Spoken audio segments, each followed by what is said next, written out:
This is my Thanksgiving dinner. I have some turkey gravy with onions in it, some plain white rice with butter, some collard greens, some turkey that I cut up. I'm going to put the gravy on it. Macaroni and cheese with bacon, very cheesy macaroni and cheese. I have a vegetable platter, as you can see, ranch in the middle and like cheese and all the different vegetables. This is zucchini and squash casserole, some stuffing, and then I have a punch here. It's called Fayo or whatever, but it's 7-Up with Kool-Aid and sherbet in the middle, frozen sherbet, because I'm gonna put that in there when I'm ready to eat. So this is our meal.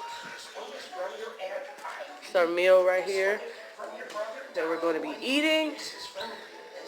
No ham, just turkey. And that's it. And we have a dessert that I'm waiting for the jello to get done, and then I'll insert one at the end when the jello and I have all the dessert done.